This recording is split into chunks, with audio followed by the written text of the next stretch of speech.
Well, our songs have been used in a variety of things, and of course, hopefully it comes to you. We haven't actually had the dilemma that John was referring to in being used in a political rally, but there's an anecdote that I like to tell. You get an approval request to use something, and for example, there's some wonderful things like there's an assassination in The Sopranos, where the guy is shot up in a car to Sister Goldenhair, which was not to be involved in. But there was a request that came in for a video game for the use of Horse with No Name, and it's for Grand Theft Auto 5. And Dewey, rightfully so, was a bit concerned about the violence in this game. And at the time, my young son Joe, who was only about 12, said, "Are you out of your mind? That's going to be the biggest game in history." And so to this day, we have kids that come up to us and say, "I heard about your music from my video game." It should be noted that licensing is a strange situation.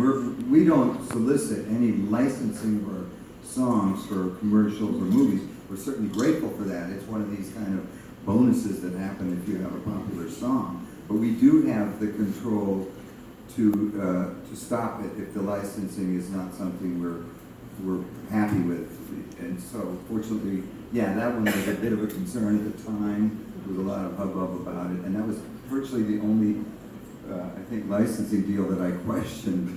And we've had some kind of sketchy licensing contracts, but it's another form of income, and the song is being used and keeping the dream alive. We can rationalize it all, but I got a lot of respect for John and other artists that have had trouble with the political use of them. I mean, I guess you could negate the use of it in a product you didn't agree with, but that's kind of going down the food chain a little. I think an overt use of any kind of intellectual property that you, the creator, are not happy with, I think should be respected. So. Let me ask you on the subject of 60s to 70s century. You guys made the choice to go work with George Martin, and he produced 7 #1 albums for you guys, beginning with Tin Man and those songs. Was there a conscious effort there to say, wow, we could really use his expertise and maybe bring some of what his success was with the Beatles and with other bands and groups? How did that come about? Well, we were obviously Beatle fans, and Dewey has mentioned this before, that as teenagers, when we had our high school band, we would get all of these albums, including Beatle records, and we'd meet at my house with headphones, and we would analyze just the pan position of the tambourines and things. It's something I was fascinated with, and so the actual involvement of what a producer does becomes a little bit more apparent when you start to subdivide this music that you sometimes just take for granted. I kind of started teaching my older son Matthew as he was very young, when we'd be driving along and I would be showing him some of the different things. Listen how the hi-hat is on the left in this stereo mix. That means that it's probably a drummer because he hears the hi-hat on the left, And so Matthew in interviews will now, because he's a musician now, a successful musician, and he'll say, well, my dad ruined music for me at an early age. But we learned so much before we met George Martin. I'm getting to this point. So when we decided after 3 albums and we were starting to use arrangements and hire a string arranger and stuff, we were well aware that with George, he was not only the producer, but he was the arranger as well, which was very often 2 chores by 2 different people. So we knew with George we would get this all wrapped in one. As I've said, he was at the top of our list. We just reached out to him. We were not unknown. We had a few hit records at the time, and we met with him. But anecdotally, one of the great things when we first sat down with him, he said, I have to admit, lads, I don't know what a producer does. He said, I can tell you what I do, but the term is such a general term to some people who maybe just sit there and watch the dollars, and to other people like a Phil Spector who is hands-on with every aspect. So we learned a great deal, but I think we knew what we were getting with George, and yes, you're right. A lot of that was we wanted some of that magic that he had honestly contributed to the Beatles. I just wanted to correct one thing. More fake news. They weren't all #1s. We did have a lot of success with being the #1 record in Sister Goldenhair, Tin Man, and several top 10 records. I think you want to clarify that. #1 album, so With George, no. Oh wait, the greatest hits was that number one? Oh, He sure. remixed. The greatest hits was number 2 for like 5 or 6 weeks because the entire time number 1 was Chicago's greatest hits. Well, they named all their albums with numbers. They did. Oh, she's waving her. Just anecdotally, also that artwork is done by Phil Hartman. That's known, of course, for Saturday that's Night who they Live. consider.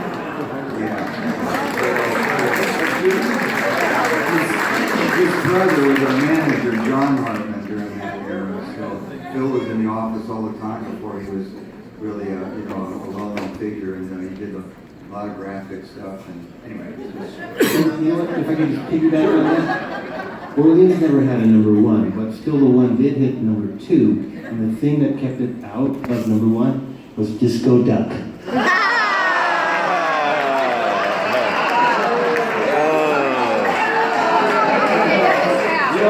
Michael McDonald sings back up on it. If we're going to continue to reference Michael, we should mention that he is actually one of the headliners in next year's. That's right. Thank you. Thank you, Very good. Yeah, that's right. He'll be here next year on the Rock and Romance Cruise. So you always want to book your cabin for next year. While you're here, you get the same cabin and the best rate. So Those that did Disco Duck in the 70s. yeah, To be come with the, no false expectations of that. I'm so glad, I just want to say that, I'm so glad we're here on this cruise and all the other shows that we're doing, performing Still the One rather than Disco Duck.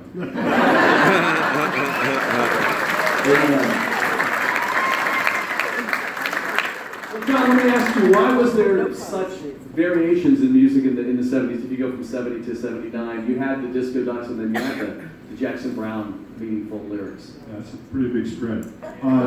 It's, creativity is good, different people like different things. Something that can start out as a joke can wind up being a huge hit. Well, he was a morning guy that teased the Disco Ducks, so he was a radio guy. I played, when I was in college, I played in a frat party band that did Louie at least 4 times a week.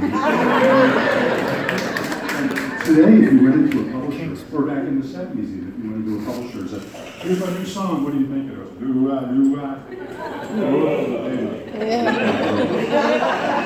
She's all the same thing with Willie Goley. And, it's just, there's a novelty that some songs can capture that is infectious, whether it's idiotic or not. It's fun. That's music. I think it's on some basic level. It's just supposed to be fun, and that's a big part of why I'm still doing it. The 70s were an incredible era for genres of music, and sort of surviving. And I thought, oh my gosh, by 74 there's Bowie and there's Glitter Rock, we're done, And it seemed like that era was done, and then it moved into the disco era, and the new wave. I mean, it was an incredibly diverse bunch of styles. For metal music, yeah. So for us to be again, the topic, surviving the 70s, it's a wonder we weren't lost in the shuffle in the 70s. We're still here in, what is it, 2017?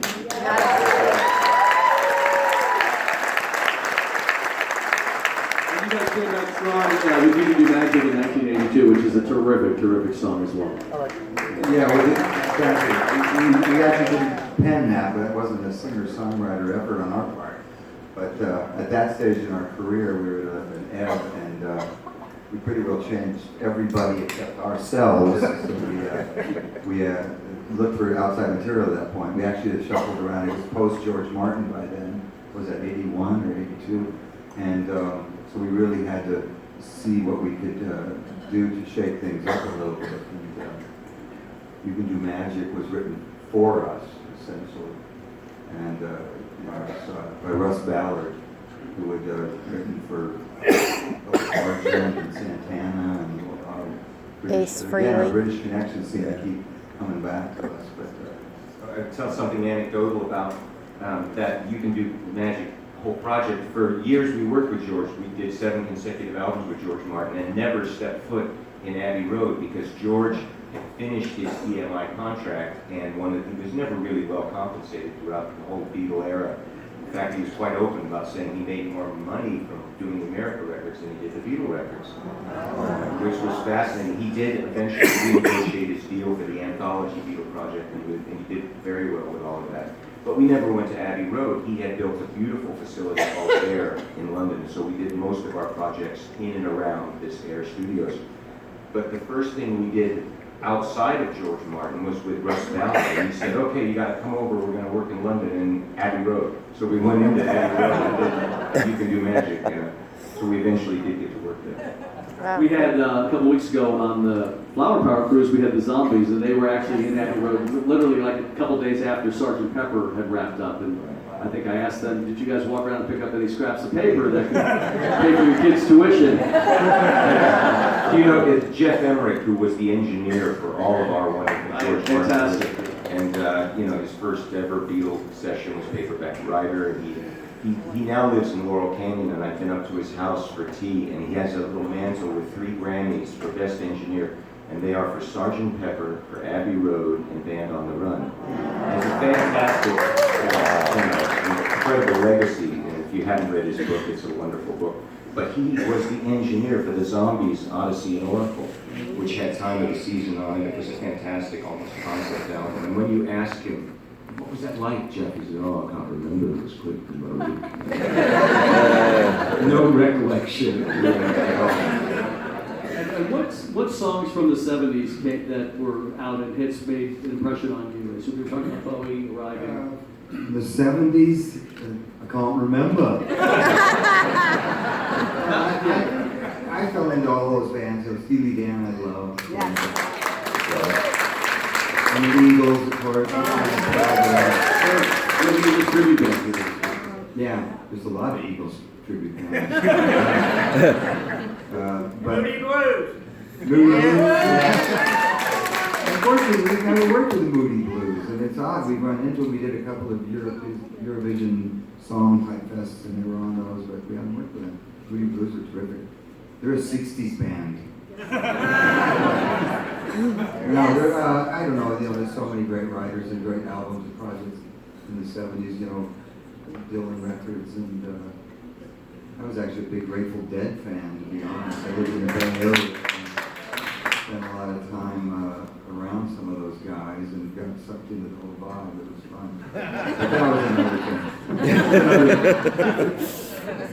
Wayne, I want to ask you about, speaking of surviving the 70s, because your band, Little River Band, went through a lot of changes in the late 70s, early 80s. And take us through some of that. What was that like, and replacing members and continuing on with the legendary hits that you play every night? It was traumatic, I gotta tell you, because I had seen the band. I was in a band with a guy named Jim Messina from Long Island. And they had gone through 8 bass players before we met, and they knew I sang and so on and so forth. So I actually turned them down because we were going to do our own music, and that all fell apart. Made the call, went over there, and within a year, it was obvious that there was a war going on between factions. And the first big meeting, going to go into the manager's office, and we're going to talk about, the next big thing. And as a matter of fact, the next record was with George Martin in Montserrat. And more anecdotes about that we could go on about George and his staff, but we all got together to discuss it, and 3 of the guys in the band went, we're going to fire the lead singer. And it was like, you're going to what? And one of the songwriters had left because he was disgusted earlier. Then they fired the lead singer. Then another one a year later leaves because he's not satisfied with what he has wrought. And the 4th year, the drummer left. So after my 3rd year in the band, I looked around and it was just me and one other guy left. So this was, I moved my family. I was like, you go to Australia with your family, different culture, different everything. And so it was very strange. But the only thing that kept it together was the people that stayed had a passion for, well, if that person's not happy, we'll find somebody that is, and go forward. And we kept looking for people that could sing and brought something new to the band. So every trauma created a success because we found another person that put a spark in the band. And the Ed that you're talking about, we went through the same thing, but that spark kept everybody going. We came out the other side, and now it's 42 years later, and we're cruising with some of the best bands in the world. So it's It's a great place to be. I think a lot of us who are not professional musicians often say, you know, wow, here's a band that's had #1 hits and it's a great success and sold out stadiums. What kind of pressures can there be, you know, in behind the scenes, you know? So without getting too personal, I mean, why would somebody feel like they don't want to be in this successful band anymore? I mean, there's a lot of bands that lost their lead singer through gun violence. I think the biggest thing is ego and money, because what happens when a band gets some success is then there are, in our situation, there were 4 people vying for every spot on that record, because every spot on the record meant a royalty check and a possibility of a hit, and so on and so forth. So when you start thinking, well, I had a hit, so I know the best thing to do for this band. We gotta do this. And there's another guy saying, no, we gotta do this. And you get into this spiral, and nobody's hearing anybody else. They all go into their silo. And that's what tears the band apart, because great bands communicate on stage and in the studio, and when they write, they collaborate. And this was a kind of an assembled group of people. They didn't get along, and so it's not really personal, it's business. It's the music business. It's about writing for profit as opposed to writing for art, and that's what happened to Little River Band. I mean, there was plenty of art going on, but the motivating factor was, I got to get my 3 songs on the record, and everybody battled. George actually was, he had to be the referee when we got to Montserrat, because all hell broke loose. 4 writers all took George aside and said, I need these songs on there. It was a mess, and how it was only through the passion of people who wanted to make it work that kept going and overcame that stuff. But it's ego and money. So you're not just a producer, George Martin was a psychologist, and a negotiator. Yeah. He was a peacemaker as well. Yeah. He had to do it because we were there for 6 weeks solid to do this record with him, and he had to make it happen. Or we would have all bailed and gone home, and we wouldn't be here. So thank you, George. John, you were gonna. Yeah, if I were a psychiatrist, I would probably be able to make a good living treating bands. Well, first you'd have to be the patient, John.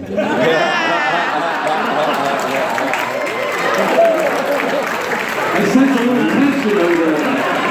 We're all patients on this bus. Our band has a similar history, whereas, and I concur with Wayne, at the beginning everybody's pulling in the same direction, and once they're successful, then there's strata of, who's making more money, who's got that, and there's things to fight over. So that definitely kicks in. So we started in 72 and climbed the ladder, and 76 was our peak, was still the one on the charts, touring with Jackson Browne and such.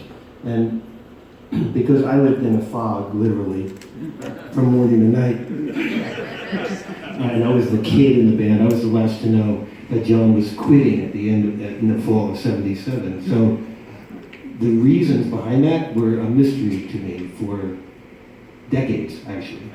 But that broke the band up and took a couple of years to reform it with Larry, my older brother, who was the lead singer of Note, and our drummer, Wells. So we continued, and then that thing fell apart. We had Love Takes Time as a hit, and that fell apart, and the 80s set in, which were not friendly to us at all. And by 84, we were just burnt out, and Larry and I packed it in. And ironically, the month we packed it in September of 84, we said we're done. And in October of 84, Wells Kelly, our original drummer, who had left in 81, was on tour with Meatloaf in London, and we found out that he had died a rock and roll death. He just was found on the doorstep and never made it home.